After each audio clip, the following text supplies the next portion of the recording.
Om Sadashiva Samarambam Shankaracharya Madhyamam Asmadacharya Paryantam Vande Guru Paramparam Ishvaro Guratmeti Murtibeda Vibhagne Vyomavda Vyaptadehaya Dakshinamutaye Namaha Sarva Vedanta Siddhanta Gocharan Tamagocharan Govindam Paramanandam Satguru Pranatosh Maha Om Shanti Shanti Shanti Paz, paz, paz. Essa invocação, ela enfatiza a linhagem desse Vedanta ortodoxo. O que está implícito nisso? Que é um meio de conhecimento cujo conteúdo, né, ele está intocado há muitas e muitas gerações. Ele é transmitido basicamente da mesma forma, né, visando os mesmos objetivos desde a época dos Upanishads, passando depois pela sistematização de Adi Shankaracharya. Então, o que isso quer dizer? Quer dizer que a psique humana, fundamentalmente, o modo dela lidar com o mundo é o mesmo. Atemporalmente é sempre o mesmo, é como se estivesse no desenho humano. E, portanto, o meio de lidar com isso também é o mesmo. Né? Embora a gente veja o mundo se modificando tanto, os movimentos de pêndulo entre medos e desejos continuam, até que a identidade seja trocada, né, seja reassumida como algo imaterial, que, portanto, não está sujeito ao medo e ao desejo. Eu acho bacana lembrar isso, porque às vezes a gente fica muito fascinado com os movimentos da psique humana, os objetos sobre os quais essa psique se debruça, mas o movimento da psique, independente do objeto ao qual ela se dedica, é muito parecido, né? Geração após geração, cultura após cultura, tem sempre um veio, né? Sempre esse pêndulo de medos e desejos, sempre esse pêndulo. O Curso em Milagres, ele diz que é sempre, no fundo, uma posição, né? Ou de medo ou de amor, o que acaba dando no mesmo, já que eu posso definir desejo como um medo negativo. Mas no final ele diz uma coisa legal, ele diz que o medo é o oposto do amor, mas o amor não tem opostos. Interessante, né? É como se tudo se resolvesse na bem-aventurança que nós somos, mesmo aquilo que parece ser oposto a essa bem-aventurança, né? Então, às vezes, eu falo isso para a pessoa ter assim, a, a, a nítida impressão de que a gente está lidando sempre com o mesmo tipo de psique. A vantagem disso é na hora de se estudar e fazer a investigação. Você está lidando sempre com as mesmas forças. Só que, como elas adquirem uma miríade de aspectos e de objetos, aí você tem um monte de meios de conhecimento, e o meio de conhecimento, como o Vedanta, tem milhões de enfoques. Então, ele vai, né, ele é ajustável a cada desenho de psique que a gente tenha. Por isso que, ao mesmo tempo, ele é tão simples e é tão rico. E é por isso que ele fica tanto tempo se debatendo em Nietzsche, porque é em Nietzsche onde ocorre essa confusão toda, né? Então, no último encontro, a gente chegou aqui na página 4, onde o James está falando de um comentário de uma mulher que escreveu para ele, né? E como a mulher ela está apresentando uma certa instabilidade, né? Devido também, em parte, ao modo como ela vê o que seria um professor espiritual, o James aproveitou aqui uma colocação dela para dar uma olhada no modo como ela está lidando com o conhecimento de que ela é a consciência. Às vezes a pessoa ela conclui, eu sou a consciência, isso fica óbvio para ela, mas há consequências e desdobragens que têm que ser olhados e investigados com muito detalhe. Aí ele começa assim, ó, a sua colocação, a colocação dessa mulher que escreveu para ele, abre aspas, o momento a momento está sendo observado e a mente sendo ajustada enquanto emoções aparentemente perturbadoras surgem, apenas permitindo que eu sou consciência prevaleça durante todas as flutuações aparentes. O James está dizendo que essa afirmação dela revela bem o quadro espiritual no qual ela se encontra. Que quadro espiritual é esse? O James ele vai dizer aqui que ele vai abrir uma exceção, né? Vou subverter minhas normas, né? Eu vou dar um drible nas minhas próprias normas e vou oferecer a você algo em que pensar, embora você não tenha perguntado. Por favor, reflita sobre isso, tendo como referência a sua declaração acima. Então, qual é a norma habitual do professor de Vedanta? É que ele só se move quando ele é perguntado. É que nem justiça. A justiça só se move quando ela é provocada de alguma forma. O Vedanta é assim, né? Ele só se mexe quando ocorre uma pergunta, uma dúvida, ou quando um aluno se apresenta ao ensino. Mas ele aqui está achando que vale a pena ele dar uma indicação dessa, mesmo que ela não tenha perguntado, né? Aí ele está dizendo assim, que essa afirmação dela, sim, ela está mostrando para ele, sobretudo, que está havendo um processo de negação. Esse é um caso clássico de negação. Por que você não investiga o motivo de surgirem alguns sentimentos desconfortáveis? Vale a pena. Uma mente com um bom nível de introspecção, ou seja, uma mente que trabalha, né, de modo a lidar com o que aparece claramente na frente dela, sem procurar escamotear nada, ela está disposta a ver qual é o motivo de surgirem coisas perturbadoras. E, em geral, os motivos acabam sendo meio desagradáveis, pelo menos na aparência, e as pessoas evitam isso. Elas preferem se descolar disso. Isso funciona com esse meio até um determinado ponto, né? Até o ponto onde não há como dizer que essas emoções não têm nada a ver com você, consciência. Tem a ver, sim.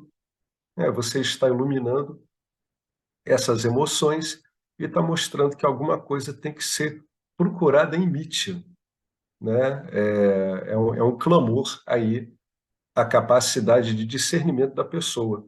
Por que você está tomada por emoções perturbadoras, né? Aí ele está dizendo aqui uma abordagem que ela é muito útil, embora no começo possa ser muito desconfortável em relação a emoções barra pensamentos perturbadores, né? Desviar sua atenção deles não vai remover esses sentimentos. Não adianta você desviar, olhar para um lado, porque o que está causando a acoplagem dele a você, a aderência deles a essa pessoa, é um motivo que não foi olhado de modo adequado.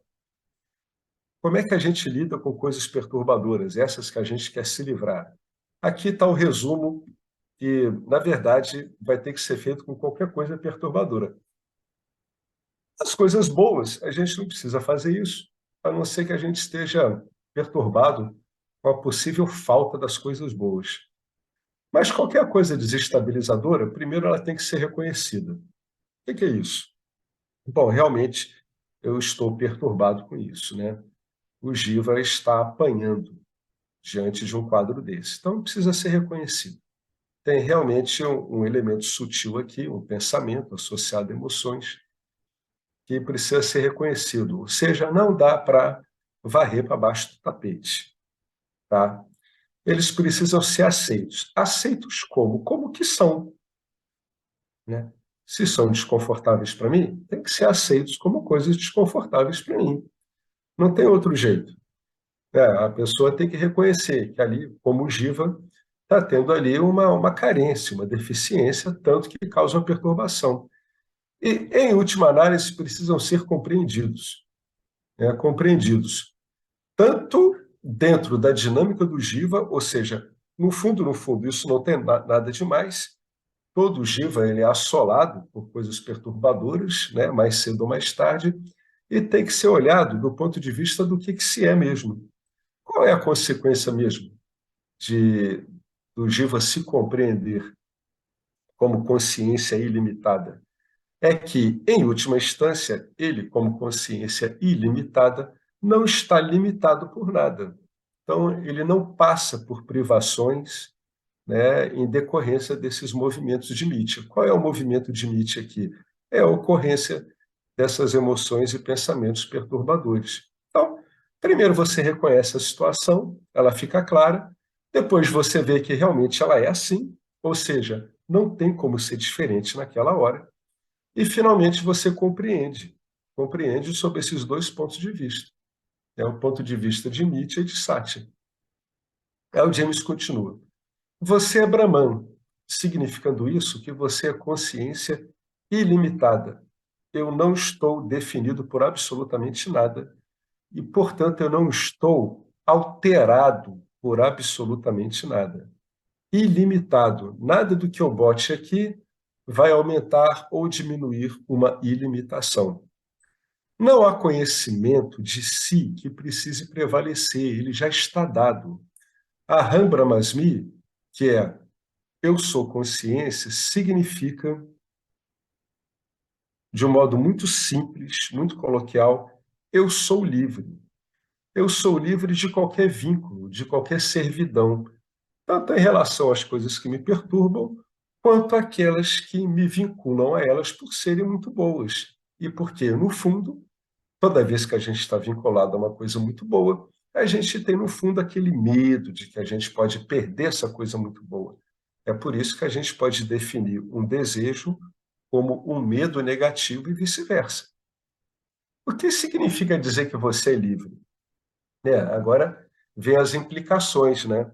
Qual a implicação de você dizer que você é uma consciência ilimitada? Que você não é um corpo, não é uma personalidade, não é seus condicionamentos, que você não é um corpo-mente. Significa que você é livre da condição de ser um fazedor. Isso aqui, o Marcelo, ele chamou atenção sobre isso no encontro passado. Moksha, né, a libertação mesmo, eu sou livre, significa que você está livre da condição de ser um fazedor. Por quê? Qual é o modus operandi do fazedor? Por que que o fazedor existe? O fazedor existe para que o Jiva ande, vá em direção a coisas e faça essas coisas para remover aquele senso circunstancial que está ocorrendo naquele momento, um senso de limitação. Né? Então, o indivíduo, quando ele é livre, ele está livre desse senso de fazedor. Ele não precisa mais andar por mítia procurando coisas para fazer, achando que essas coisas vão remover o senso de limitação que ele tem em mítia, enquanto ele está identificado como um corpo-mente. Então, essa é a consequência mais profunda em relação à mítia de você dizer que você não é um fazedor, você entender que você não é um fazedor, né? Essa é a consequência mais profunda. Você não está mais envolvido com os quereres e com os medos. Você, portanto, não está mais fazendo coisas para obter coisas e nem fazendo coisas para evitar coisas. Você está livre da condição de fazedor. No seu caso, o fazedor é que está me escrevendo, que ele, fazedor, está observando, ajustando e permitindo. Ora, você, consciência ilimitada, não possui esses atributos, né? De observar determinadas coisas, de estar ajustando determinadas coisas. Todas essas coisas são compreendidas como você mesmo. Aí uma pessoa diz assim, mas por que é que então a gente diz que a consciência ela é o observador? O observador, ele é uma figura, tá? Ele é uma função do corpo sutil desenvolvida pelo ensino para que a pessoa consiga começar a botar em ordem a mistura em que ela está envolvida. Ela começa a desenvolver nela um sistema de discernimento, de discriminação, onde a principal função desse sistema é observar os movimentos do ego. e as limitações pelas quais o ego acha que está passando. Nesse ponto, a gente pode dizer que o ensino tem eu sou esse observador e o que é observado é o não eu. Isso é um estágio intermediário, é um estágio dual, tá? Ele visa consertar a confusão que aquela consciência está ali fazendo, acoplada àquele corpo sutil, achando que ela é um corpo-mente, e ele faz a primeira inversão positiva, né? Onde ele bota a principal função desse corpo sutil, dessa assemblagem, desse ente experimentador, ele bota pela primeira vez isso de uma perspectiva correta. É o primeiro passo para a pessoa começar a se desvincular do corpo e da mente como sendo a sua identidade. Posteriormente, o tal do observador, ele é incorporado como ele mesmo, e aquilo que é observado também, é o fim da dualidade. Mas essa primeira invertida, ela é essencial, porque a vida do Jiva está todo de cabeça para baixo, em termos da verdadeira identidade dele. Ele está se identificando o quê? Com uma parte, vamos dizer assim, uma parte dele, consciência, que é inerte. É isso que ele está fazendo. Ele está negando a identidade dele e está se identificando com o perecível, né? Então, esse fazedor que faz essas coisas, observa, ajusta e permitindo, não é você, em última instância. Você não precisa de nada disso. Você não é um fazedor, você é pleno em si mesmo. Aquele que está buscando fazer coisas não é pleno em si mesmo, ou melhor, não se vê como a ilimitação, ele se vê como algo limitado, portanto, algo que não é pleno. Agora, Brahman, você nunca faz isso, você não observa, é o que a gente estava dizendo. O observador ele é criado para ajudar a acertar as coisas. Né? Lembre-se, né? O Vedanta é um meio. Né? A realidade última não dual, ela é inexprimível. Não dá para a gente definir onde está a matéria, onde está o espírito.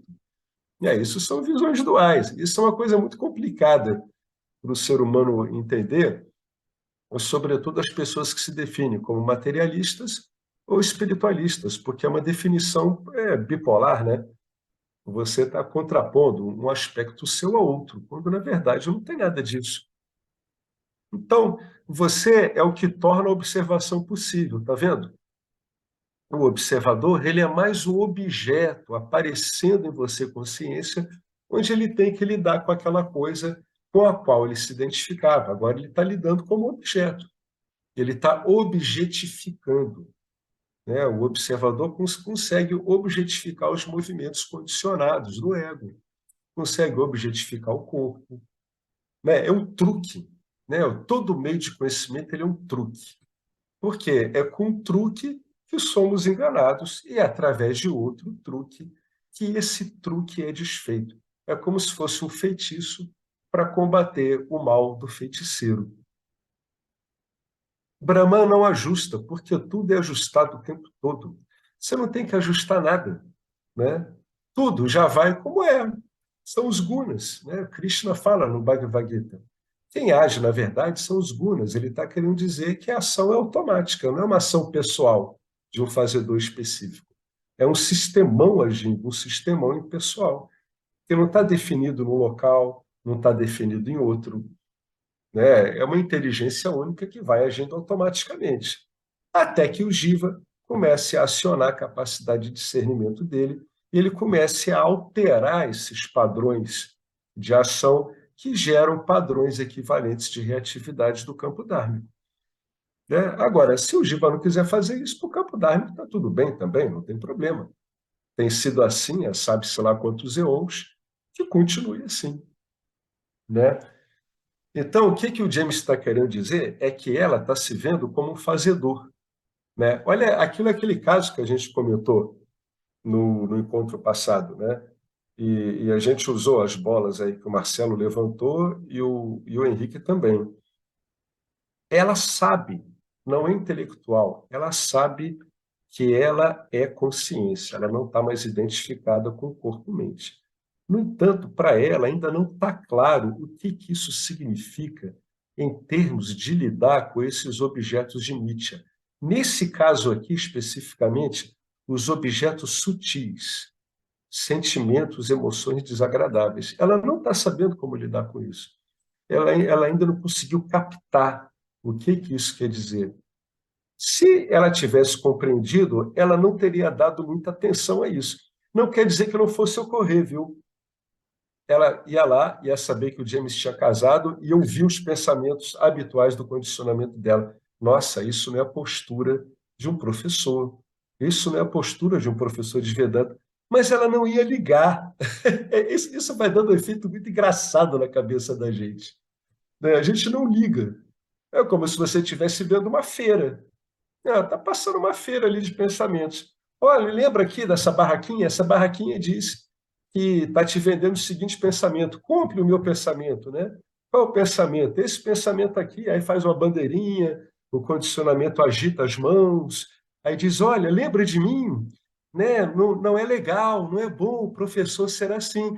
Ela não precisaria dar mínima para isso. Ela vê, olha lá, mais uma barraquinha passando na feira dos pensamentos e emoções. Não é para brigar com nada, não é para ajustar nada. O problema não é do campo, o problema é a gente. É do jeito que é. Tem É umas, isso que o va- James está. tem Hã? tem umas vacinas que aparecem como aqueles bonecos de posto, assim, ó. Isso!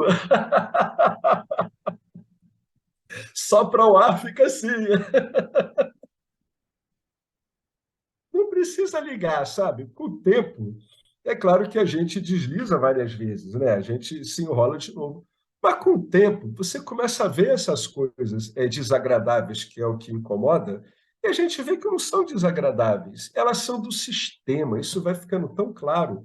É o que o James está querendo dizer. Você está dando atenção para esse monte de sentimentos porque você ainda não entendeu que você, sendo consciência, está livre do fazedor. É algo que está sendo demandado dela, né? Ela está precisando olhar o que implica na vida dela com muita contemplação, muito cuidado, o que significa estar livre do fazedor, né? Ele escreve aqui: você consciência é o que torna a observação possível. Você consciência é o que torna o discernimento possível. Você consciência é o que torna o seu problema possível e a solução do problema também. Você não ajusta nada, porque o campo está sendo ajustado o tempo todo por si mesmo. Na verdade, para o campo nem tem isso, esses nomes. Esses nomes, gente, ajustar, corrigir, eles ocorrem porque a gente está fora de eixo. Por isso que tem essa linguagem polar, né, bipolar. Tudo é ajustado o tempo todo. O fazedor é que ajusta, o que acha que tem que ficar ajustando. O fazedor permite o que acha que tem que ficar permitido, né? Isso aqui parece, para uma mente condicionada, parece um paradoxo. Agora, vamos olhar isso de um modo adequado? Para a mente condicionada, é um paradoxo? É verdade. Mas é um paradoxo que depende do condicionamento da mente. Então, aonde existe esse paradoxo? Só no condicionamento.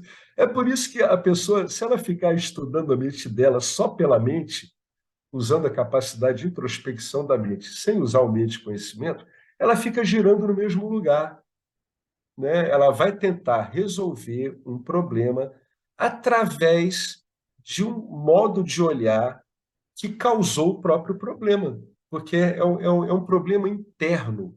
Ele é insolúvel em relação ao modo que ele é olhado. Ele tem que ser olhado de fora. Aí veio o conhecimento e diz assim, que nem Krishna para Arjuna: ei, cara, você não nasceu, ninguém aqui nasceu. Aí o cara: opa, como é que isso é possível? É o único jeito de olhar aquilo do modo diferente, não tem outro. Se ficar olhando em termos das relações de Arjuna com todos aqueles preceptores deles, né? Do outro lado ali estava o avô dele, estavam aqueles que haviam sido o mestre dele, como o Drona, tudo. Se ele ficar olhando disso, ele não ia conseguir romper os laços pessoais, né? E a mesma coisa com essa mulher, né? São fazedores, aí fazedores psíquicos, né? Eles estão se achando engajados na produção de resultados. Não estão. É incrível, não está mesmo. Pode parecer uma piada o que eu estou falando, e no fundo é, tá? Mas essa coisa desse sistema, fazer o ser humano acreditar que ele é um agente, é uma das coisas mais impressionantes que existem. E uma análise um pouco cuidadosa da experiência ordinária vai dizer que você não tem como ser o agente. É tanto fator concorrendo para que você dê meramente um passo e não dê uma cabeçada numa parede. Como é que dá para dizer que você quer o agente? É porque a gente não consegue lidar com esse monte de variáveis, né? A gente está acostumado a ver algumas. Isso me lembra um filósofo chamado Hume, né? Hume, ali por 1700, sei lá, vai cacetada, ele botou em questão a lei de causa e efeito. A ideia dele não estava ruim, não, ela era boa, mas pressupunha um fazedor. Porque o fazedor, ele tem que achar que ele está dominando as variáveis do campo, né? Para ele dizer que eu sou capaz de fazer isso. Então, qual era a brincadeira de Hume? Hume dizia o seguinte, não, era Hobbes. Ele dizia o seguinte, olha só, vou provar para vocês como a lei de causa e efeito não existe. Eu estou aqui com um taco de sinuca, eu estou batendo na bolinha branca e eu estou direcionando uma outra bola para a caçapa.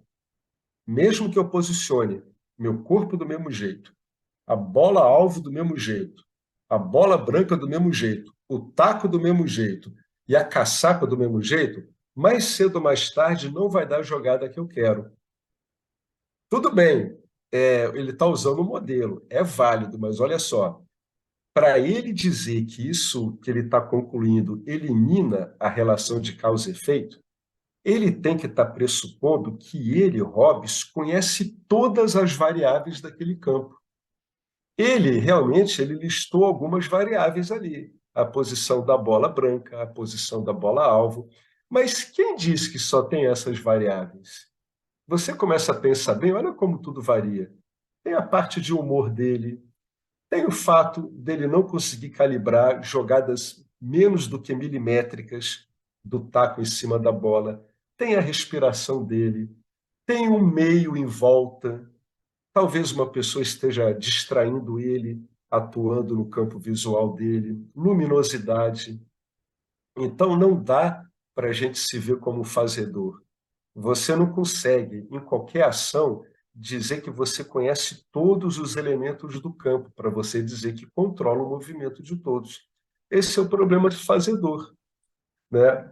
Como modelo, essa colocação do Hobbes funciona, mas se você for questionar o modelo dele, ele é altamente questionável. Ele pressupõe uma coisa que, na verdade, é impossível. Como é que eu vou dominar todos os fatores do campo?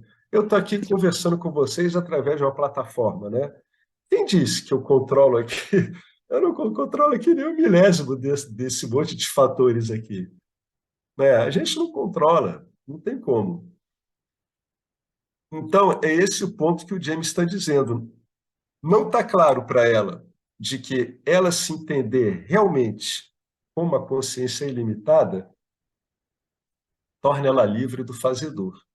E isso é que é a chave para ela parar de sofrer com tudo que está acontecendo com ela. Isso não se trata apenas de palavras.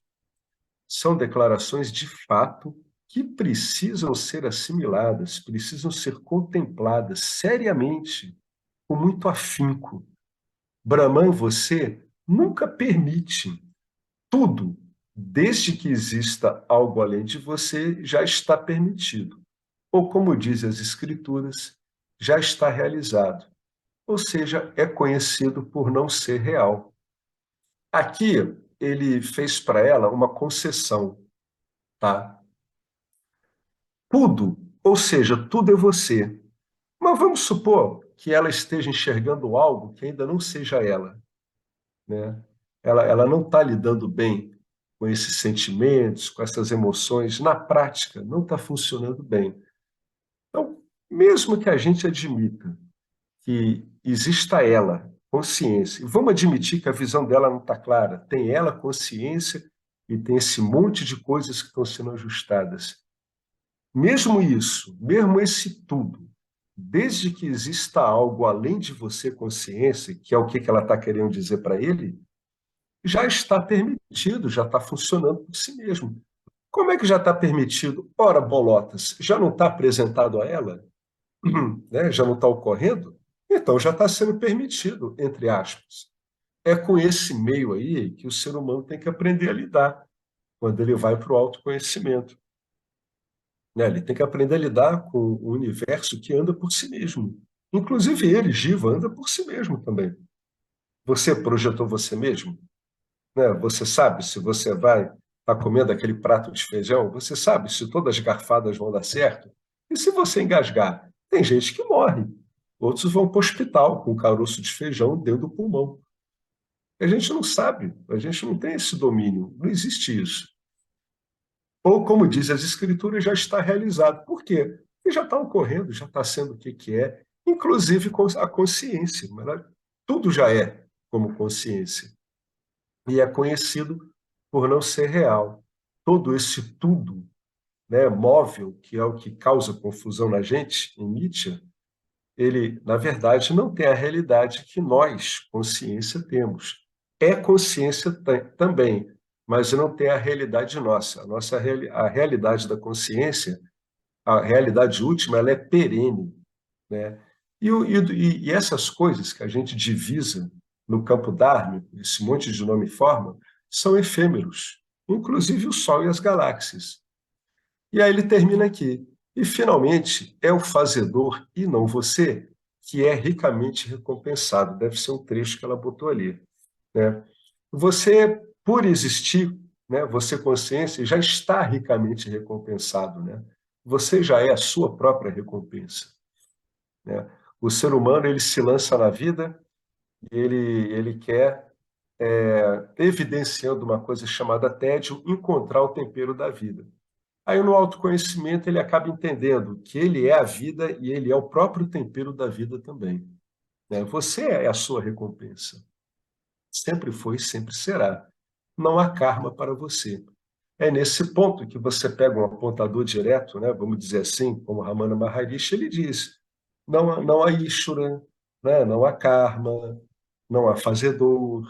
É disso que ele está querendo dizer. É quando fica claro que só há consciência e que o campo dármico, que é a consciência também, vai por si mesmo. Tudo acontece por si mesmo. As pessoas usam muito o exemplo da natureza, né? Você pega um campo com as flores abrindo, né? Não tem ninguém abrindo as flores. Não tem nada que chega lá, como aparece aqueles duendezinhos nos contos, né? Aí vai a fadinha voando pelo desenho, ela vem com a varinha, plim numa flor, aí a flor pá, aí plim na outra, plá. Não é isso. Né? Na verdade, misteriosamente, tudo isso vai ocorrendo. Vocês já viram aqueles bandos enormes de pássaros e morcegos que as pessoas filmam? Que eles mudam de direção na mesma hora? Né? Olha que coisa impressionante. Isso, do ponto de vista do indivíduo, é inexplicável, não é? Se você olhasse aquele bando de pássaro como você olha você, né? Vamos supor que você esteja se vendo como corpo e mente, aquele movimento de centenas de pássaros fazendo os mesmos movimentos a toda hora é inexplicável. Como isso é possível? Aí fica a ciência cheio de conjecturas querendo descobrir por que aquilo ali se move como um bando com tanta precisão. Porque, no fundo, não tem nada está separado de nada. Não existem indivíduos, na verdade. Né? Por isso que é possível aqueles movimentos, ou então de cardume de peixe. Né? Isso é muito impressionante. Não há karma para você, você é a recompensa. Né? Tudo vai por si mesmo. Você basta a si mesmo, como a ilimitação que você é. E o que você, uma vez, há muito tempo atrás, chamou de formas, mundo, nomes, também vai por si mesmo, como você mesmo. Né? Só que aí, uma realidade aparente em você mesmo. Né? Você, consciência, em cima de você são projetadas várias realidades aparentes através do seu próprio poder. O poder de criar, né? O poder de criar uma projeção. Dizer que você é a recompensa significa que você é esse próprio amor que ela está buscando, que ela está lamentando, né? Foi-se embora com o marido. Você não tem amor. Olha só, você, consciência, não tem amor. Você não sente amor e você muito menos ama. Amar para você não é um verbo. Amar é você. Amar é o sujeito que você é.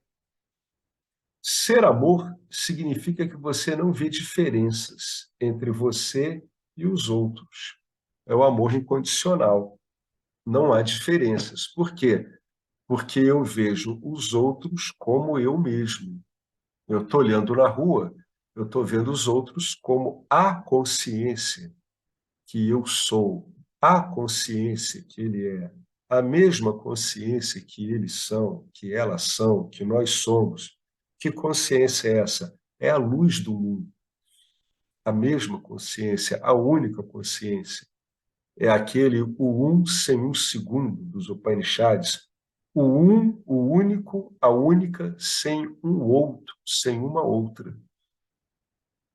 No fundo, tudo é uma confusão em Namarupa, né? O mundo dos nomes e das formas. É preciso saber que os nomes e as formas não têm existência própria. Aí como é que eu vou vendo isso? Vendo que eu, que me achava um mente-corpo, o mente-corpo não tem existência própria.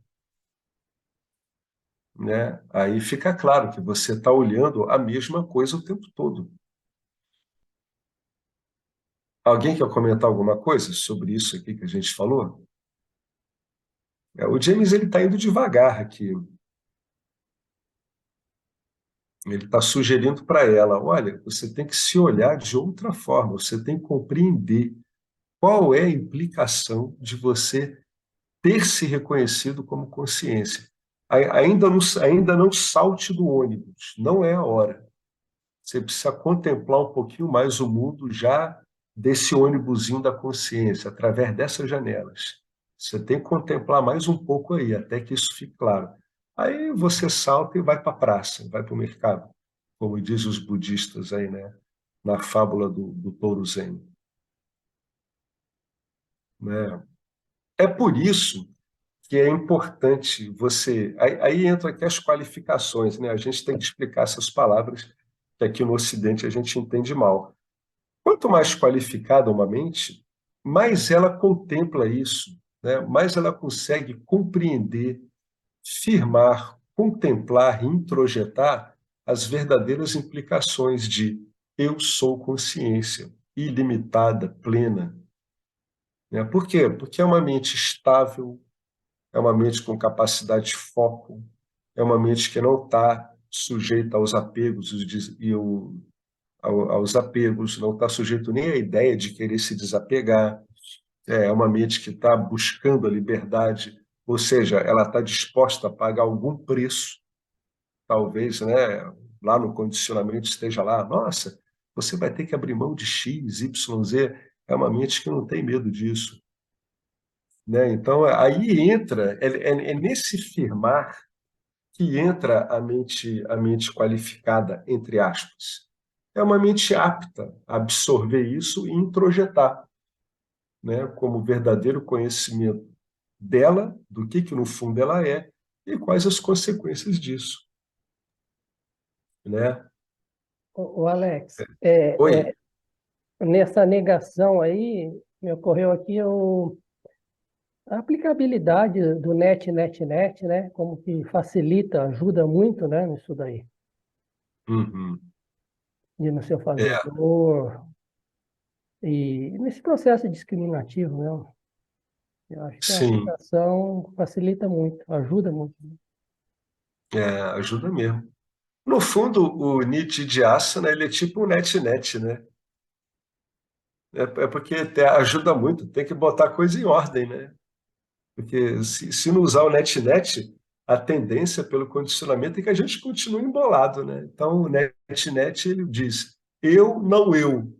Né? Você aprende a se ver em tudo, né? Mas no começo você vai separar. Né? Eu, o imperecível, eu, aquele imodificável, e aqui é o modificável. Depois isso aí vai ser, né? Vai ser resolvido em você mesmo. Né? Vai parar de ter essa polaridade. Mas esse passo do net-net ele é fundamental nesse sistema. Ele é o começo da arrumação da casa. Sem ele, não dá, não tem como. É a base do discernimento, né? O estudante começa a ver que realmente há um algo, tá? É um algo inobjetivável que está constante durante toda a experiência dele. Aí vem o ensino e diz assim: você é isso. Aí começa a arrumar o sujeito. Aí ele vê, caramba, quer dizer que eu não tenho materialidade.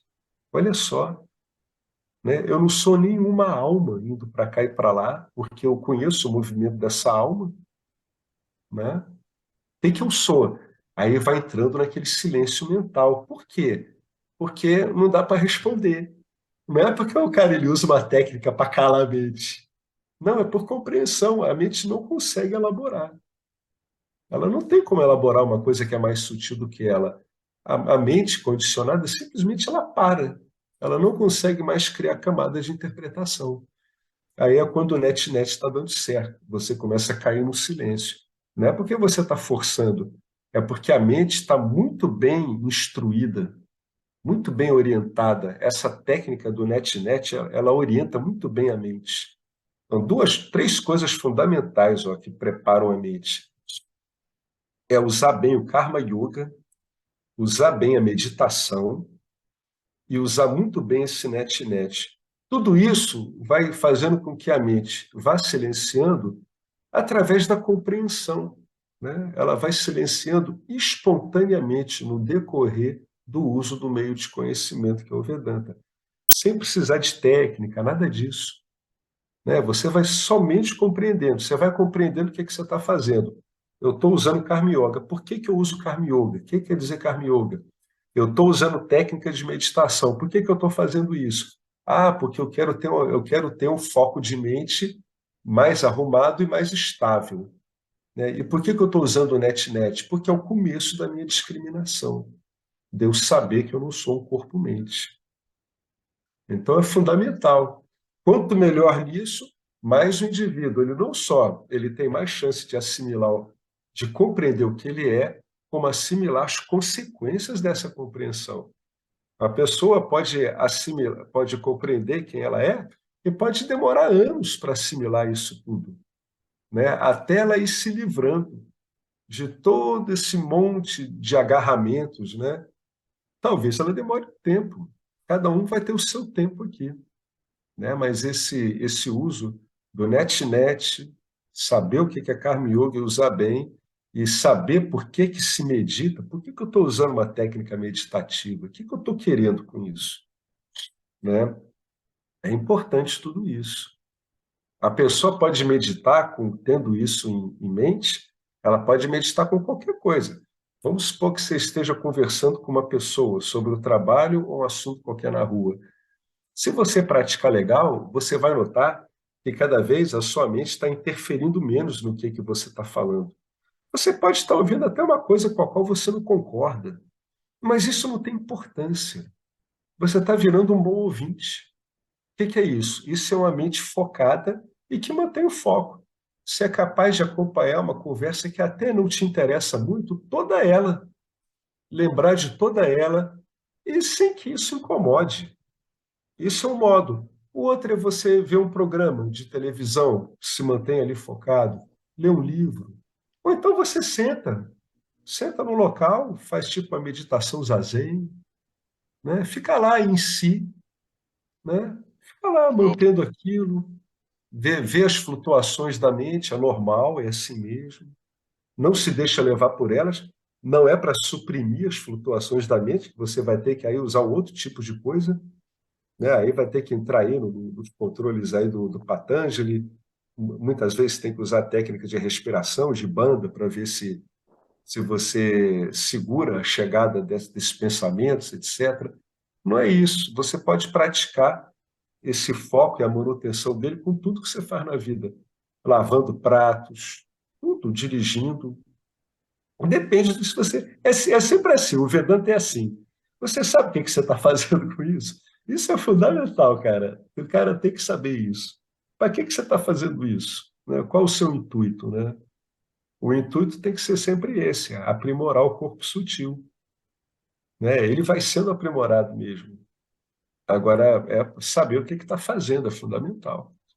Alguém queria falar alguma coisa? professor, boa noite a Oi, todos, tudo bom, Felipe? tudo ótimo. Diga Então, aí. é, eu acho que foi o Rupert, é um autor é um professor, né? Eu acho que eu li algo sobre isso, uma coisa interessante que ele falou é que ele fez uma analogia, assim, ele falou assim que assim como o pulmão respira o ar, né, o cérebro ele respira a mente, os pensamentos, né? Uhum. Então, assim, saber identificar, como foi falado aqui, esses pensamentos e tudo, e fazer técnicas de meditação, ou mesmo bloquear pensamentos que não são interessantes, né? Eu acho que é de valia, porque a todo momento a gente está pensando coisas e vindo emoções, pensamentos, sentimentos a todo momento, né? Então, saber filtrar é importante, né? Saber filtrar esses pensamentos, porque o cérebro parece que ele vai realmente respirando a mente, né? Ele vai puxando, ele vai. Então, eu acho que é interessante saber modular isso daí no dia a dia, né? Porque se a gente for atrás de todos os pensamentos que chega, é complicado. Então, usar técnicas como foi falado, meditação, respiração e tudo mais, é de super valia, né? É, é de supervalia. Agora, o mais importante de usar técnica é você conseguir contextualizar esse uso da técnica, né? O que que eu estou querendo com essa técnica? Tem pessoas que, olha, tem uma diferença grande aí, Felipe. As pessoas dizem assim, é, o que que me incomoda é a atividade da minha mente. Esse é o diagnóstico delas. Elas dizem assim, então eu devo parar com a mente. Agora, o Vedanta, ele diz assim, o que que te incomoda é o fato de que você é ignorante quanto à sua verdadeira natureza. Então, com base nesse diagnóstico, aí eu vou usar as técnicas de meditação sempre dentro desse contexto. Então, nesse contexto do Vedanta, não tem tanta importância o controle, entendeu? O mais fundamental é que as coisas sejam reconhecidas como tais, conforme preconiza o meio de conhecimento que é o Vedanta. O Vedanta vai te ensinar a ver, com o passar do tempo, as flutuações indesejáveis meramente como objetos que vêm e vão. Essa abordagem do Vedanta, que vem ali dos Upanishads, com certeza deu origem a várias técnicas de meditação. Só que ocorre uma inversão, né? A busca por si mesmo, por se saber consciência e ver que implicações isso leva para a vida, naturalmente leva a uma mente mais pacífica mesmo, né? Naturalmente, isso aí não tem como não, né? E vai levar uma mente cada vez menos interessada em contextos adármicos, contextos de pensamento, de fala, etc. As técnicas que a gente usa, elas são válidas, mas às vezes parece que é como se o carro fosse colocado na frente dos bois, né? Parar a mente vira uma condição sine qua non, segundo essa outra visão, né, que é uma visão mais fenomênica, para que você consiga usufruir de você mesmo. Mas o Vedanta ele preconiza o contrário, né? O indivíduo ele tem uma meta que é saber de si mesmo. Dentro dessa meta, você tem um meio de conhecimento que vai fazer você olhar o mundo fenomênico de uma outra forma, e com base nisso, né, na contínua reflexão sobre esses ensinamentos, no uso de algum recurso, como o Karma Yoga, o Upasana Yoga, né, o Jnana Yoga, a mente, por compreensão, ela vai naturalmente ficando mais seletiva, mais satívica com o passar do tempo.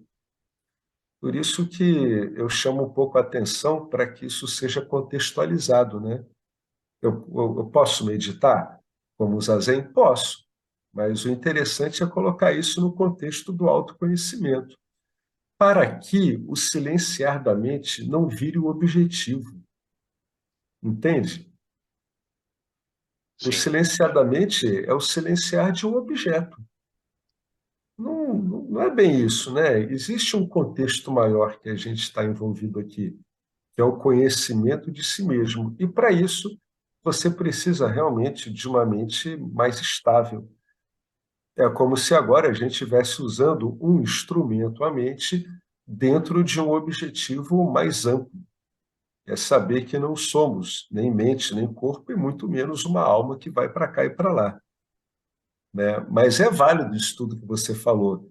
Mas às vezes eu noto isso, que muitas dessas técnicas elas são usadas para suprimir as flutuações mentais. Essa definição é dada por Patanjali nos Yoga Sutras. Ele diz que, dentre inúmeras traduções, nem inúmeras, ele diz assim: yoga é a supressão dos vórtices mentais, né? Então, a definição de Patanjali, ela nesse primeiro verso, ela é uma definição experimental.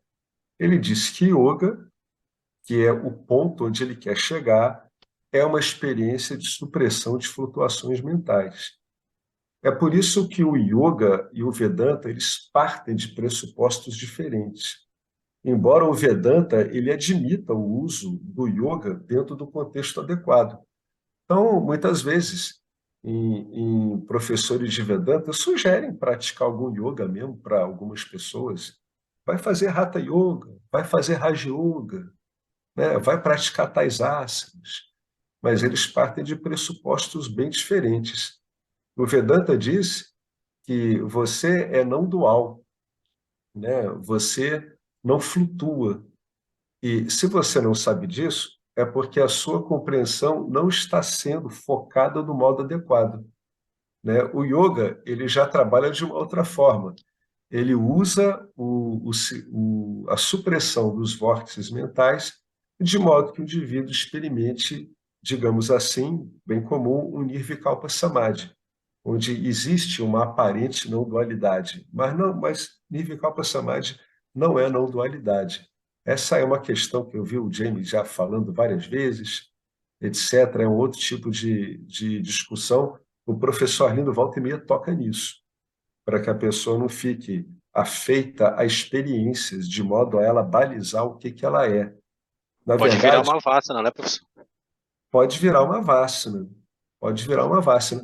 Agora, se a pessoa tem uma vássana dessa, ela aplica bem essa vássana e ela contextualiza o uso dessa vássana, por exemplo, conforme o Vedanta, isso pode ser muito útil para ela. Por exemplo, o James, ele conheceu uma professora de yoga que ela era uma yogi bastante experimentada, né? E ela lidava com vários estados mentais, inclusive samadhis, né? Esse nível Kalpa Samadhi também, etc. Aí um dia ele estava dando um satsang, eu acho que na Índia, Tiruvannamalai, não me lembro. Ela chegou para ele, se apresentou e disse assim: Ô James, o que é isso que me acompanha como eu mesma? Olha só, respondeu tudo. O que é isso que me acompanha como eu mesma em qualquer estado que eu esteja? Ele disse: Ué, mas isso que é você. Aí deu mais um tempo, umas 3 semanas, ficou claríssimo para ela o que ela era. Ela conseguiu capitalizar todas as experiências dela, dado por uma longa prática de yoga, e ela converteu isso no conhecimento. Olha que bacana. É por isso que é importante a contextualização do que o estudante está querendo, né? Então, o yoga pode servir, tudo pode servir. Depende da contextualização, depende de como está sendo usado, né? Perfeito. Então é legal, a pessoa pode meditar, fazer zazen, uma prática devocional, tudo, asanas, contanto que ela contextualize. O que eu estou querendo com isso? Estou querendo saber o que eu sou. Ah, então eu estou vendo um fazedor. Sim, olha que bacana. A pessoa vai meditar, ela está lidando ali com o fazedor, né? Ela vai fazer uma prática de adoração, ela está lidando o quê? Com o bhakta, com o devoto. Ela está vendo várias facetas dela. Aí ela vê, bom, então o Bhakta existe porque eu existo. O praticante de yoga existe porque eu existo, né? O meditador existe porque eu existo, né? São projeções em mim, ela pode ir capitalizando isso. Porque é legal, se a pessoa ela tem essas vássanas que são boas, e se ela usar bem dentro do contexto, isso tudo pode ser muito útil para que isso seja capitalizado como conhecimento de quem ela é, ou seja, ela internalize quem ela é, como fez essa yogi, né? Essa yogi ela conseguiu internalizar todas as práticas dela, Ela já foi muito prontinha, né? Ela fez uma pergunta perfeita, né? O que é isso que me segue aonde eu vá? E o dia ele disse, é você mesmo. Vai ser o que mais, né? Aí a gente Ó, continua ó, a Alex, partir dessa frase. Oi. só para concluir, é, uma coisa é a meditação do Vedanta é Nididhyasana. Isso. E o Vedanta, ele admite essas práticas, essas sadhanas, que nem o Patanjali, né, preconiza, Uhum. mas aí, para o Vedanta, isso vai servir para a purificação mental. É Isso. esse que é o objetivo, e não ficar Perfeito. preso nisso daí. Entendeu? É Perfeito. só como um. E em breve, viu, Felipe, nós vamos, talvez, nesse final de semana ou no outro, a gente vai entrar nesse assunto lá no Gita, Ah, entendeu? ok, certo. Tá? É, Vai tratar disso, exatamente. é isso mesmo. Essas práticas todas, Bhakti Yoga, É, Karma Yoga, meditação, o Vedanta vê tudo isso como purificação mental, como capacitação mental, né? Como você ter uma mente, assim, qualificada. Tudo isso ajuda para a qualificação da mente. Agora, a meditação do Vedanta é o Nididhyasana. O que é Nididhyasana? É você, no seu dia a dia, saber discernir você do dito não eu, né? Eu saber de mim em qualquer experiência, seja ela boa, seja ela desagradável.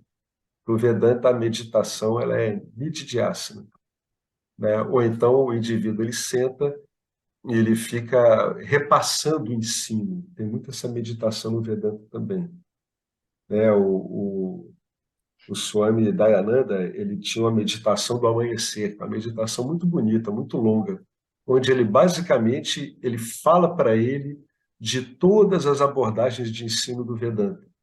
Ele vai falando que ele não é os três corpos, ele não é os estados, ele vai passando isso para ele. O Vedanta também usa essa meditação falada. O indivíduo vai passando o conhecimento com ele mesmo, né? E no dia a dia é o Nididhyasana mesmo. É eu saber de mim e, respectivamente, da situação. Seja que situação for, eu estou vendo ali o imutável, é tirar o ouro, né? O diamante bruto da poeira da experiência, é isso. Nididhyasana. Tem sempre ter isso em mente, né? O Marcelo arrematou bem. O Vedanta vê todas essas outros usos como purificadores da mente, cara, né? Aqueles que tornam a mente mais qualificada. É isso aí. Muito bom.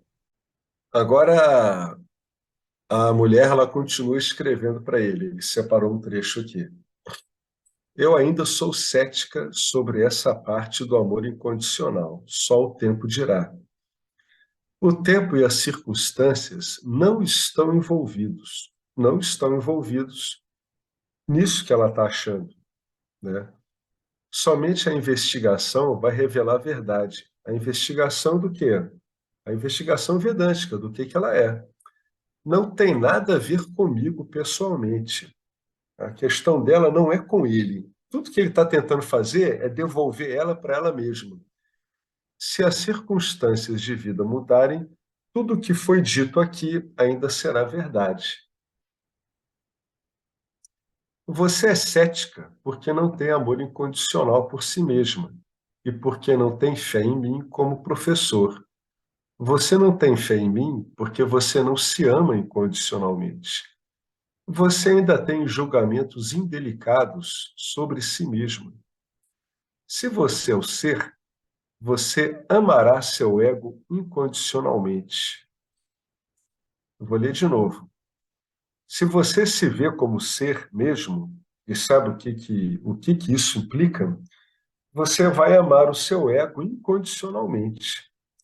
Se você se amasse incondicionalmente, você veria que era o ser e não o James que estava falando sobre casamento no blog e que se trata do ser aparecendo como James, sendo seu amigo o tempo todo. O blog que você achou tão censurável é um ensinamento sobre o valor do amor não dual. não é uma justificativa. Não há nada para justificar. Existe apenas algo para compartilhar. O ensinamento nos mostra como ser, experimentando o amor não dual e compartilhando-o como mundo, né? O ensinamento mostra nós, né, givas aparentes, como o próprio ser, experimentando o amor não dual e compartilhando esse amor com o mundo. É um presente, não uma desculpa. Por que você veria isso da maneira que viu, se não fosse pelo fato de que há negatividade devido aos seus próprios problemas emocionais não resolvidos? O ponto inteiro do artigo é esclarecer aqueles que estão confusos sobre a natureza do ensino do Vedanta no que diz respeito ao relacionamento, aqueles que pensam que o Vedanta é apenas intelectual. O blog deixa claro que o ser é amor e Vedanta é amor. Ele oferece ajuda àqueles que estão confusos sobre como estar em um relacionamento e seguir um caminho genuíno para moksha. Conforme já falei, apenas um punhado dos mais de 100 leitores que me deram retorno perdeu o ponto. A maior parte entendeu o que ele estava dizendo. O amor incondicional virá assim que você resolver essas feridas do passado. Não estou pedindo que você confie em mim. Só peço que pense na minha análise da sua declaração acima e nas palavras do blog. Você aprecia o Vedanta. Aquelas palavras são puro Vedanta. Você só precisa ter fé nas escrituras, se não confiar no professor. Infelizmente, você precisa de um professor para compreender o significado dos ensinamentos. Um fecha com o outro. Não estou me autopromovendo. Esta carta infeliz mostra que não há como continuarmos nesse nível. Sem fé no professor, você fica à mercê de sua própria mente. Você vai evitar os ensinamentos que são desafiadores e você vai seguir aqueles que não são.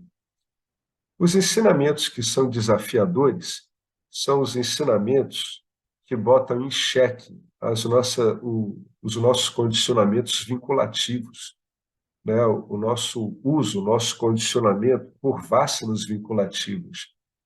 Esses são os ensinamentos desafiadores, aqueles que questionam as nossas identidades mais íntimas e, sobretudo, as mais protegidas. Como são identidades íntimas, a hora que elas são colocadas em xeque, elas produzem no jiva dor, né? Esses são os ensinamentos mais delicados, são os mais desafiadores. São aqueles que eu vou ter que entrar nessas muralhas que o ego ergue para defender a sua identidade, que é uma identidade muito frágil, né? Ela é sujeita a muita flutuação. Ele vai dar uma releitura aqui do símbolo de Jesus na cruz. Eu amo o símbolo de Jesus na cruz. Se você prestar atenção, verá que ele é sempre retratado com uma ferida perto do coração. Essa ferida está diretamente ligada à realização dele, da sua natureza como Deus, à realização dele como amor. É através dessa ferida, que é o ponto final nas suas questões não resolvidas, que o amor impessoal surge. O amor dele é impessoal. Ele tem todos os motivos para levar para o lado pessoal o que está acontecendo com ele. Seus algozes o estão atormentando, mas ele os perdoa porque eles não sabem o que fazem. É assim que você veria meu casamento se tivesse resolvido a questão do amor. Eu não sabia o que estava fazendo porque eu não estava fazendo nada, né? Eu não sou o fazedor. Não decidi casar ou não casar. Não é assim. Isso foi ocorrendo. Era apenas eu, a consciência, e esse evento ocorreu. Foi a graça de Deus. Posso ser perdoado, porque não escolhi isso. O desejo estava lá, mas a realização desse desejo não cabia a mim. Eu não reagi a esse desejo. Eu o aceitei sem esforço. É assim que o conhecimento funciona. Ele vai falar aqui uma frase que é fundamental. É assim que o conhecimento funciona. O conhecimento neutraliza a reação. A aceitação é automática. Você não fica elaborando que vai aceitar alguma coisa, né? Aceite a vida como ela é, tudo. Não, essa questão não existe, né? A resistência, ela é automaticamente retirada e, portanto, a aceitação vem automaticamente também. O conhecimento neutraliza a ação e, por conseguinte, a aceitação é automática. A aceitação não passa por um discernimento. Eu tenho que aceitar a vida como ela é. Não, não é assim. Esse amor vai durar porque ele não tem nada a ver com o James, que é o fazedor. O James apenas se deleita nisso. É por isso que a Ramana dizia que existem apenas bogavassanas para os Gnanis, né? As vassanas do deleite. Eu não sou James ou Ram, ou o que quer que seja. Ele está em mim, né? James, Ram estão em mim, mas eu não estou nele. Não estou definido por James, não estou definido por Ram, que é como chamam ele, né? Então aqui ele encerra esses comentários aqui e dizendo para essa leitora que ela interpretou de modo inadequado o que foi colocado no blog, porque ela ainda se vê como uma fazedora, né? Ele está chamando a atenção dela para que ela volte-se conscientemente para esse tipo de identificação e trabalhe isso adequadamente através do Vedanta. Então, na verdade, o que ela escreveu para ele, né, foi usado para mostrar para ela que ela escreveu isso porque ela ainda se viu como uma fazedora, né? E ele fez um apelo aí para que ela use a introspecção mental e procure ver por que existem esses sentimentos negativos com ela. Como ele falou um pouco acima, ao ver dele, né, James, ele vê um certo prazer mórbido, né, numa história que fica alimentando dores. Ele não está falando nenhum absurdo, né? Esses tipos, né, psíquicos, eles já foram estudados pela psicologia, psiquiatria, pela terapia energética, por vários outros. O James, então, aqui nessa carta, ele deu a resposta e ele devolveu tudo o que ela falava para ela, para que ela investigue e perceba como, através dessa investigação específica em relação a esses objetos de amor dela, que é o marido, e que foi essa decepção de amor, que foi a figura que ela tem do James, como, através dessa investigação, ela pode abrir uma ferida, por isso que ele usou aqui a analogia de Jesus, que é abrir uma ferida por onde está vazando, né, todo esse problema emocional que ela tem. Ele está fazendo um apelo para que ela olhe essa ferida, porque olhando essa ferida, né, constatando ela e aceitando essa ferida, integrando essa ferida através da investigação como ela mesma, é que a partir daí é que tem a possibilidade de fluir esse amor incondicional. Por enquanto, o amor dela ele é condicional, é o amor do fazedor. Ele está chamando a atenção para ela que ela tem que se aprofundar mais. Mas realmente ele abriu mão de ser professor dela, conforme ele botou aqui, porque ele disse que não há como continuar nesse nível, né? Nesse nível de identificação dela e do modo como ela está olhando ele, se ela não resolver essas feridas, eu não tenho como continuar ensinando. Está faltando um pouco de visão dela em cima dos próprios movimentos dela. O bom professor de Vedanta, ele sempre devolve o aluno para ele mesmo, porque ele sabe que só o aluno pode resolver. O aluno pode ser orientado, claro, e mas resolver mesmo, só a disposição do aluno de olhar para isso é que pode resolver esses problemas. É isso que ele está querendo dizer. Isso é bastante comum, né? Em meios espirituais assim, mais comuns, como a gente vê por aí, o aluno ele espera do professor uma redenção, né? Uma Shakti, algo que mude o aluno definitivamente, algo que destrua o ego do aluno, algo que silencia a mente do aluno. O Vedanta não, o Vedanta diz que o aluno já é Brahman e que através do meio de conhecimento, né, o aluno pode colocar em xeque todas as âncoras identitárias que ele tem, né, de modo que o que ele é possa surgir, possa emergir, vamos dizer assim, espontaneamente. Por isso que ele fez esse apelo a ela para que ela investigue isso, né?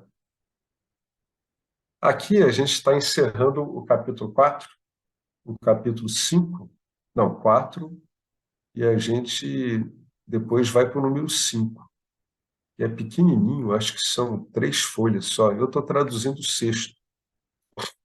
Já está na hora de pensar no texto seguinte. Se alguém tiver ideia de algum texto, né, poderia passar, que aí a gente vai traduzindo e vai apresentando. Porque daqui a pouco esse livro acaba, né? Acho que mais um mês e meio, 2 no máximo, ele está terminando. Ô, Então, se professor alguém Alex, tiver ideia, pode sugerir. Oi, Felipe. então, com relação a essa jovem, é interessante, né? Porque é a mesma ideia que a gente tinha na nossa infância de que o professor sabe tudo, né? E É, aí esse ela mesmo. transfere isso agora para a questão da espiritualidade, quando ela se depara com o professor ou com o mestre, não importa. E aí tira aquela ideia de que ele sabe tudo, mas agora ela coloca a ideia de que ele não pode errar, né? É, Ele não pode cometer erros. Só que é aquela questão, né? Todo mundo erra. Não importa se você é um professor, é, se você é um mestre ou se você é uma pessoa comum, do cotidiano, como eu falo, né? Então ela transfere essa ideia de que o professor de Vedanta não pode. E outra coisa interessante aí é que é muito relativa essa questão. Ela está olhando o erro, um erro no casamento dele, só que para ele não. Para ele tá certo aquilo ali. Então é muito relativo. O que para ela é erro, para ele é um acerto. Né? Para ele não está errando, mas para ela tá. É uma questão de ponto de vista também, né? Então é muito é o interessante erro conforme. ela projeta esse erro nele como se ele não pudesse errar. E outra, é, eu pode nem ser erro, porque ela está olhando como erro e ele não está olhando como erro, né? Isso. Ela está definindo o erro nos termos dela, né? Tá medindo com a régua dela, né? O erro. Isso, ela está medindo com a régua dela. É por isso que ela tem que olhar, né? É por isso que tem um assunto que tem que desenvolver para ela. Ela pode não só olhar esse erro em si, como ela pode usar esse erro para alcançar o nível mais pleno dela, né? Que seria um amor Sim, incondicional. É esse que é o apelo exatamente. dele. Ele está vendo aí que o que está obstaculizando ela é esse lidar dela com o amor, né? É o amor condicional e ela fica reforçando isso através da Sim, própria régua dela. Então, o apelo dele é que ele abandone a régua, né? Que ela sim, abandone a régua e olhe de uma sim, outra forma, né? É delicado, né? Você vê que e o que ele está chamando ela a fazer é lidar com construções muito sutis, muito delicadas, né? E pelo que a gente viu do texto, essa construção dela aí, né, delicada, né, relativo ao amor, é algo que inclusive tornou ela viciada em se lembrar do marido que foi embora, né? Por isso que ele disse lá em sim, cima que tem uma relação até meio masoquista nisso. Então são universos psíquicos muito delicados. Se eles realmente eles estão perpetuando, né, estão dando continuidade a sensações de limitação, de desamor, eles precisam ser olhados, né? Tanto do modo introspectivo, e aí seria até mesmo um estudo aí à base de terapia, tudo, mas mesmo o Vedanta serve para isso também, ou do ponto de vista da realidade que ela é, né? Ela tem que sim. olhar isso e reafirmar isso, né? A E outra coisa realidade que que ela é diante disso. sim, perfeito. E outra coisa que eu entendi é, sobre o que foi falado, a questão, o Gêmeos está falando para ela, tipo assim, esquece julgamento. Isso, né? Esquece crítica, esquece julgamento, que é uma coisa mental. E foca na essência, foca na questão de que a consciência não tem isso, entendeu? uhum, Então, a questão de você estar querendo criticar o meu casamento e estar me julgando por isso é uma coisa que é uma atividade da mente. Então você tem que focar para o outro lado, questão do amor, é, da consciência, da compaixão.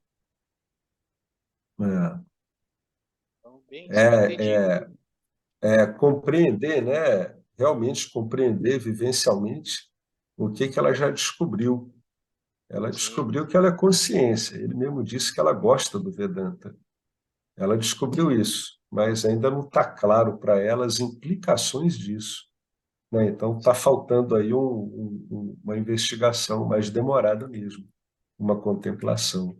Isso aí só mesmo um evento desse é que pode deflagrar, né? Porque deve estar tão bem escondido que teve que dar um quiprocó desse todo para tudo ficar mais claro. Agora, vai depender do uso que ela faz disso, né? É sempre assim. Tudo é devolvido de volta para o estudante. O estudante ele tem que ver o que, que ele faz de melhor com isso. Porque é um estudo engraçado, né, Felipe? Não é um estudo distante, né? É a distância. Embora o investigador ele objetifique tudo isso, ele, na verdade, ele está com uma mente que trabalha em dois níveis, né? A mente trabalha no conhecimento do que ele é e, ao mesmo tempo, ela trabalha experiencialmente, passando por tudo isso, né? Então, a investigação, ela ocorre experiencialmente mesmo, né? Não tem esse distanciamento que as pessoas pensam, o Vedanta é uma coisa intelectual, tudo. Não. Você investiga no calor da experiência mesmo, é prática né? pura. É, é nessa prática e sem ação, né? O cara ficar só ali, né? Usando o conhecimento, é que ele vai aprendendo a discernir, né? Tem que ser assim, porque o que atrapalha o Jiva é que ele fica sujeito às flutuações experienciais de Nietzsche. E é nas flutuações experienciais de Nietzsche que ele vai descobrir a constância, a ilimitação e a plenitude que ele é. Ali mesmo. Por isso que o Vedanta ele faz isso. Ele diz assim: você vai aprender a ver você, né, na sua própria experiência ordinária, seja lá que experiência for essa. Então não tem como ser algo intelectual, né? Você usa o discernimento, claro, mas isso não fica, você não fica elaborando isso na cabeça antes de ocorrer, ou usando um modelo, entendeu? Não, se ocorrer isso, eu vou fazer isso. Não, isso não é investigação. A investigação ela ocorre na experiência mesmo, nitidiaça. Você está lá, né, discernindo o que é você do que são as projeções, né? Vai ocorrendo Exato. diretamente na experiência. Então, muitas vezes isso incomoda muito o aluno, né? Porque ele vê que ele não tem alternativa, é algo com o qual ele vai ter que resolver. Lembra que Jesus dizia: aqueles de vocês que tiverem disposição, botem as suas cruzes nas suas costas e me sigam? Ele estava querendo dizer isso. Cara, por algum motivo, a gente tem que se virar com isso. É isso que ele queria dizer. Venha com a sua cruz, né? Cada um tem uma coisa aí que tem que resolver. Venha, carrega, venha como você tiver, né? Carregue o que você tiver que fazer, mas venha, né? Não tem como se eximir disso, até porque só você pode lidar com isso. Não tem como cair fora. Não adianta esperar nada milagroso, né? O milagre é a mente do Jiva estar disposta a olhar para isso. Esse é o verdadeiro milagre. O resto é um monte de truques, né? Jogos energéticos, tudo. Agora, quando uma mente se encontra disposta a olhar para isso, esse é o verdadeiro milagre, né? É por isso que acaba atraindo poucos, né? Porque tem um lado aí meio osso duro de roer mesmo. Dependendo das vássanas do estudante, o osso pode ser meio indigesto mesmo. Já outros estudantes já têm umas vássanas mais adocicadas, mais, né, com as bordas mais aparadas, menos arestas, aí a coisa não fica nem tão chata, muito pelo contrário, né? Mas para muitos estudantes passa-se um período meio indigesto mesmo. Mas vai resolvendo, por incrível que pareça. É o que Jesus dizia, né? Buscai o reino dos céus e o resto vai lhe ser dado por acréscimo. Nem vale a pena você pensar que resto é esse, porque você não sabe nada mesmo. Então, tem cuidado do que dá para cuidar. É sempre assim. Cuida do que dá para cuidar, que o campo dármico vai entregando o que tem que entregar, né? Relaxa. Relaxa que já tem muito atribulação para ficar lidando com a recuperação, entre aspas, da sua identidade, né? Já é atribulação suficiente.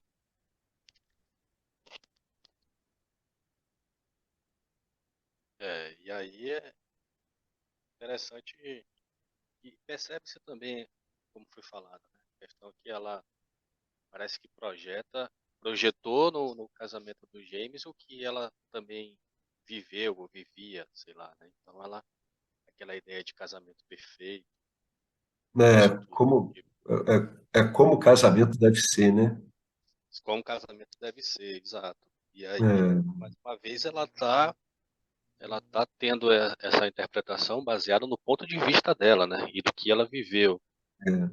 E basicamente isso aí, isso é o que o Vedanta chama do Jiva Shrishti, né? Que é o mundo do Jiva. O que as pessoas dizem é, olha, o mundo é assim. No fundo, elas estão falando do ponto de vista delas. É como é. O indivíduo diz assim, ah, é assim, olha como é que é o mundo. Ele está só falando dele mesmo. O Vedanta chama isso de Jiva Shrishti. É uma criação do Jiva mesmo, né? Ele projeta em cima desse mundo, que o mundo em si não tem atributos, né? Não é bom nem ruim, mas a interpretação do Jiva vai criando o mundo do Jiva. Então, isso é um pressuposto do qual você pode sempre partir, Felipe. Sempre que você está falando de algo, qualificando, pode estar certo de que isso aí reflete o seu mundo interior, sempre.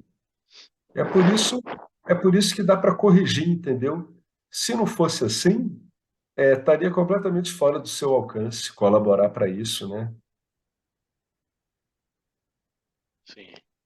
Por um lado, é o modo como você se aprisiona, mas por outro lado, é o modo pelo qual dá para sair também, É mais uma né? vez a dualidade entrando em ação aí, né?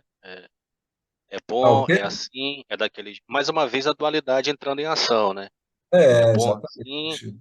não porque tem que ser daquela forma, não porque eu não É, concordo, não porque é. eu interpreto de um jeito e você de outro. Aí fica a questão da dualidade entrando em cena aí também, né?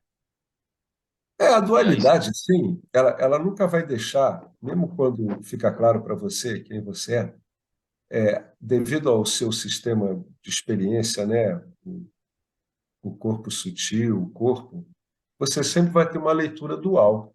No entanto, a sua leitura dual, o modo como você enxerga a dualidade, ele pode ser aperfeiçoado.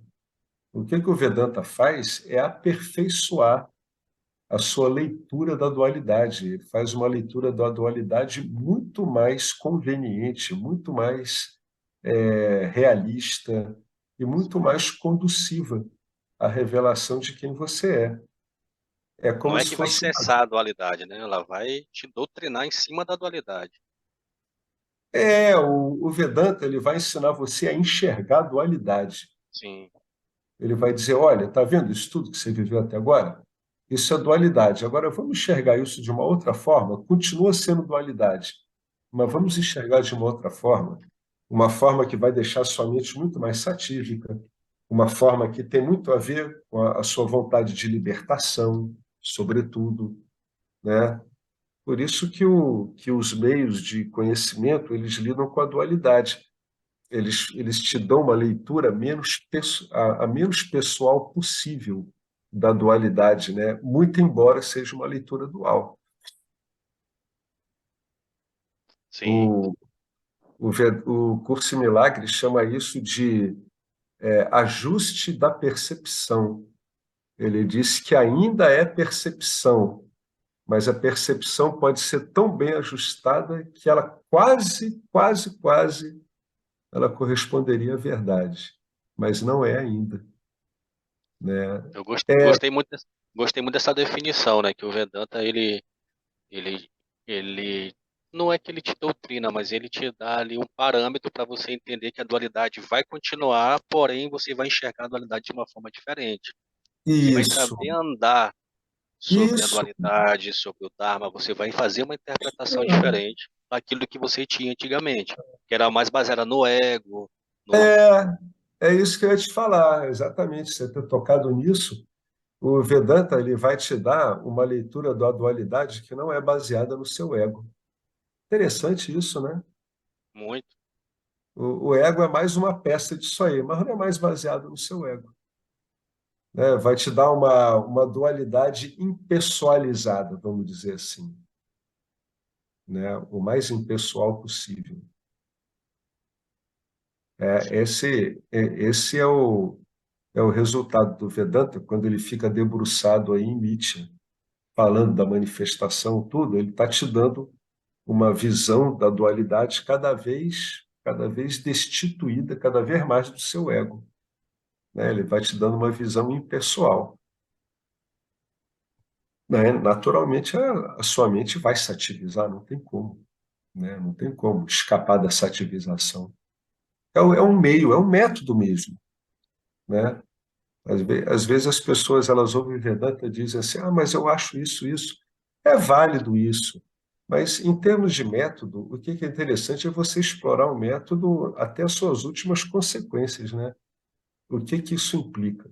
Isso implica que quando você encontrar alguma coisa na sua visão que não tiver de acordo com o que o método está propondo, o método ele pede para você deixar aquela sua visão específica de lado e substituir pela visão dele, do método. Desse modo, o uso do método vai dar um resultado bem mais interessante para aquilo que o método se propõe, né? Que é ser um meio de conhecimento. Então, tem sempre esse apelo. Quando eu estou fazendo ali humana, né, eu estou ouvindo assim, eu vi o Shravana todo, papapá, aí eu começo a refletir sobre aquilo. Aí eu vou vendo, bom, é assim, os gunas é assim, papapá, os três corpos e várias dessas abordagens do Vedanta. Aí tem uma hora que você vê alguma coisa sua, pessoal, que não tem a ver com o método. Aí o que o método diz? Não brigue, né? Para que eu renda bem com você, eu vou lhe pedir que você pegue esse aspecto específico seu, que está em divergência com o método, deixe esse aspecto de lado e passe um tempo me aplicando, né? Aí depois você vê o resultado. Qual é? Você precisa aplicar durante um tempo para ver. Antes você estava pensando de um jeito, sobre uma coisa específica, você tinha uma crença. Aí agora você fez uma pequena troca ali. Aí depois de um tempo você vê o efeito que dá. Em geral, o efeito é muito surpreendente, viu, Felipe? Você pensa assim, cara, como é que eu estava pensando daquele jeito? Aquilo ali não me ajudava em nada. E na verdade não ajudava em nada mesmo, né? Sim. Eu tô pouco tempo no Vedanta, né? Estudando Vedanta e tudo mais. Mas eu já consigo ter uma percepção, assim, quando eu saio, eu já vejo tudo como consciência, né? Isso. Eu vejo, assim, nas pessoas que eu penso assim, pô, o que tá fazendo eu me movimentar, eu penso assim, o que tá me ligando, tá ligando aquela pessoa ali também, entendeu? É, isso. Antigamente eu não tinha essa visão, eu tinha uma visão assim, como todo mundo tem, de separação e sempre na luta-fuga, luta-fuga. Né? Aquele processo de luta-fuga que a gente tem no Uhum. cotidiano. Mas hoje eu já consigo enxergar, até mesmo quando acontece algum imprevisto, assim, numa fila de um banco, ou de um caixa, eu vejo uma coisa que está acontecendo diferente, uma pessoa está agindo diferente ali, eu já consigo já minimizar aquilo ali, entendeu? Eu já consigo ver que o ego da pessoa gritando ali tá fazendo ela se movimentar daquele jeito, entendeu? Mas eu consigo ir um Uhum. pouquinho mais além e entender que ela é também a consciência, é a mesma Uhum. consciência que está lá, está aqui comigo também, entendeu? Eu já consigo fazer essa leitura já assim com pouco tempo que eu estou estudando o Vedanta. É, você já está vendo os outros como você mesmo, né? Aí, naturalmente, a sua relação com as outras pessoas vai mudar muito, né? Ela muda radicalmente quando isso começa a aparecer, né? É muito bacana, né? Você mesmo está vendo que vai dando É, eu, certo, né? sim, vai fazendo um efeito e vai fazendo uma diferença muito grande, né? Porque É, você não tem mais aquele senso de que uma pessoa fez alguma coisa para você, tá, beleza. Aí você, quando você não tem o entendimento da consciência, você quer, né, criar um atrito com aquela pessoa ali. Hoje eu já paro e penso, pô, isso aí é o ego da pessoa que está muito alto e ela também é consciência e deixa para lá. Tipo, é, vamos seguir, deixa vai, para lá, já era.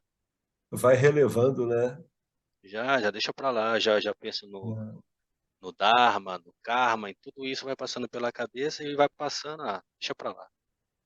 É, Passou. ainda mais que supondo que a pessoa não esteja observando esses movimentos do ego, ela não tem como agir diferente, né?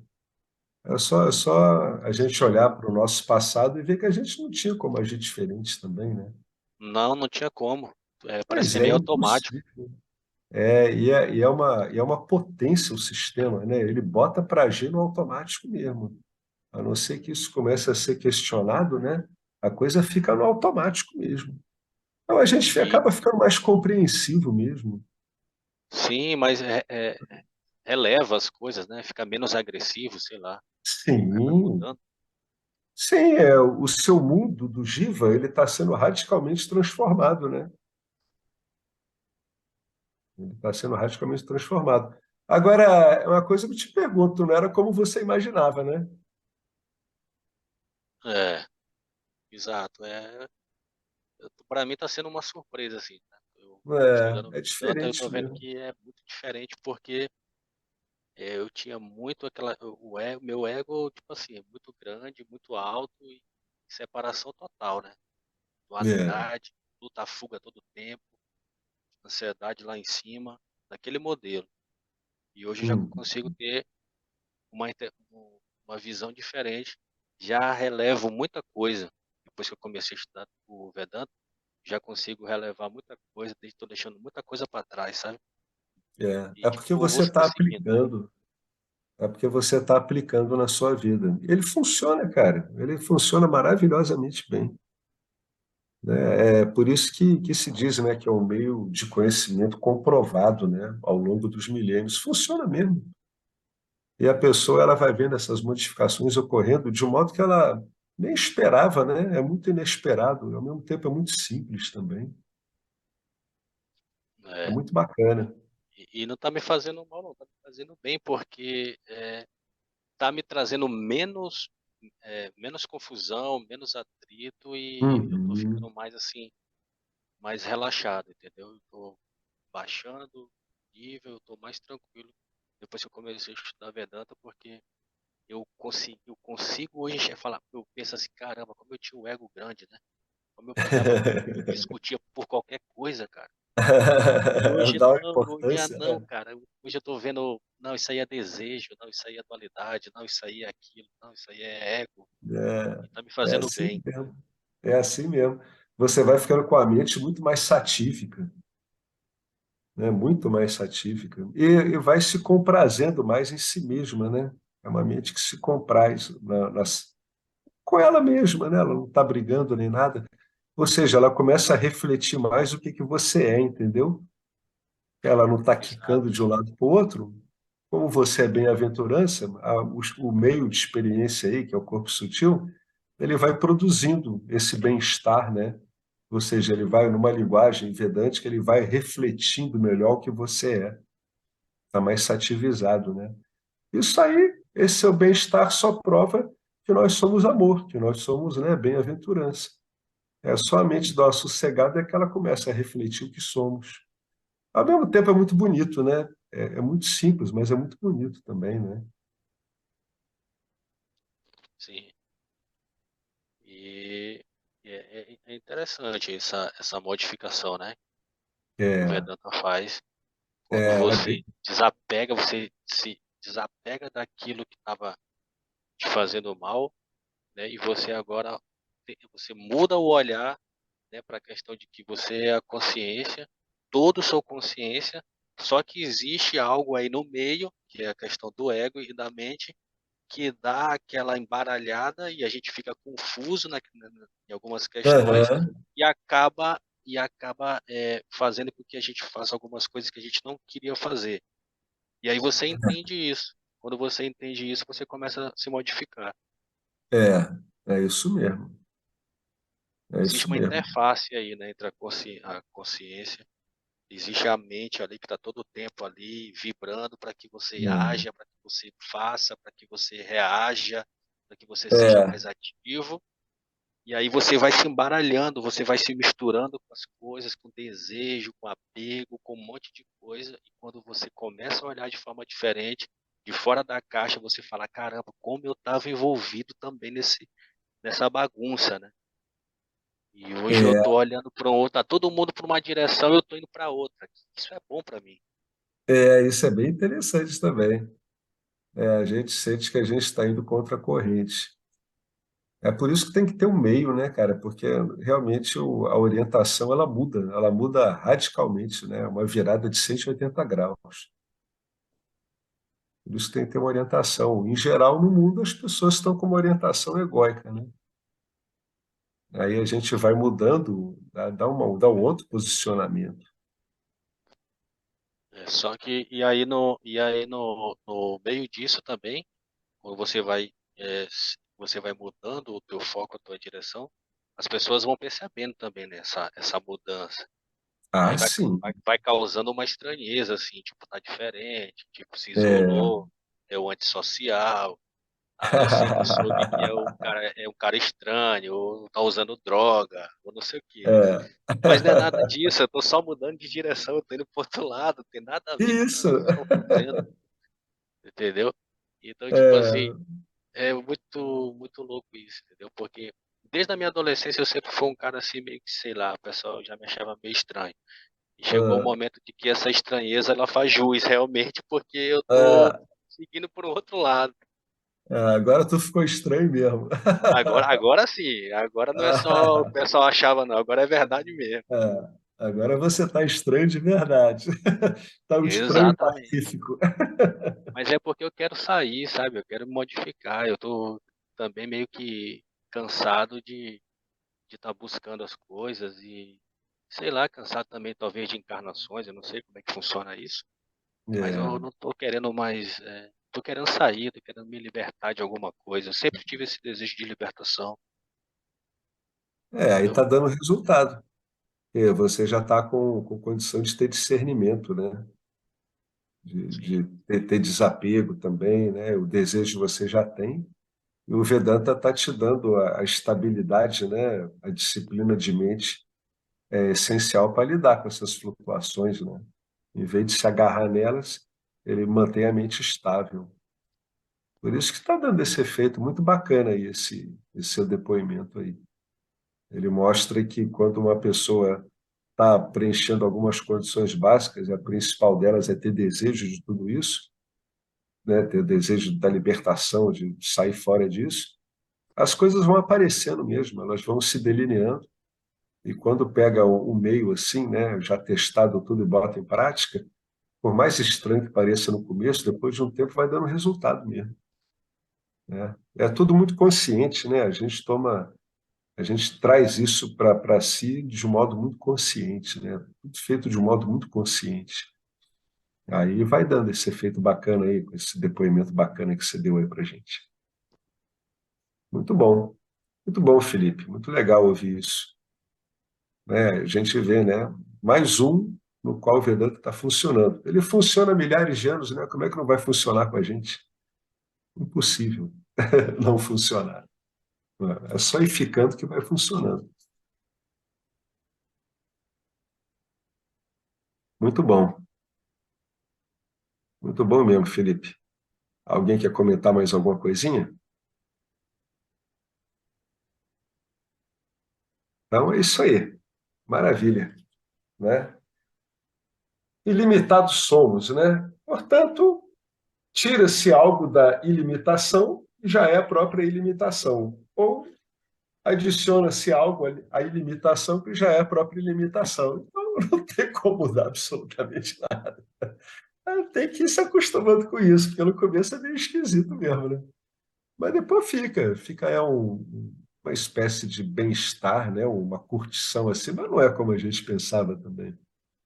É uma coisa muito calma, muito serena, né? É uma mente sativisa mesmo. Mas aí ela sativisa por pura compreensão. Muito bacana isso, né? A prova de que, além de ser bem-aventurança, você é consciência. Olha que legal, né? Consciência.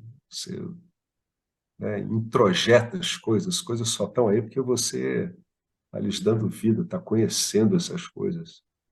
Você é o próprio conhecer, é o conhecer ciente de si mesmo, né? O resto tudo deriva disso, tudo. É isso aí. Vamos lá, então. Om Purnamada Purnamidam Purnamudachyate Purnasya Purnamadaya Purnamiva Vasishate Om Shanti Shanti Shanti.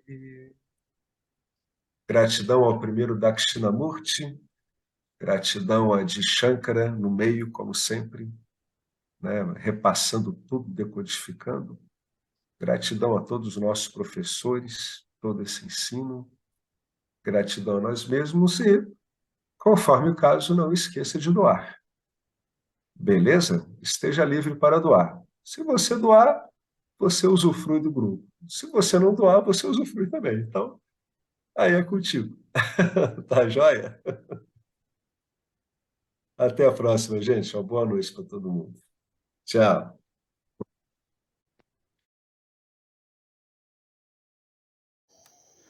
Saudações. Eu quero aqui deixar um pequeno testemunho. Através do estudo do Vedanta, com os ensinamentos sendo esclarecidos especificamente pelo professor Arlindo Nagar, foram canceladas em mim algumas noções que eram relacionadas com a ideia que eu tinha a respeito de alcançar algo que representasse uma grande realização espiritual. Então o Vedanta fez com que, pela compreensão, a minha mente ela abandonasse o papel de buscador espiritual. E isso para mim foi um marco inicial para uma outra relação com o processo de desenvolvimento espiritual, do qual, saibamos disso bem ou mal, é um processo que fundamenta a vida de todos nós.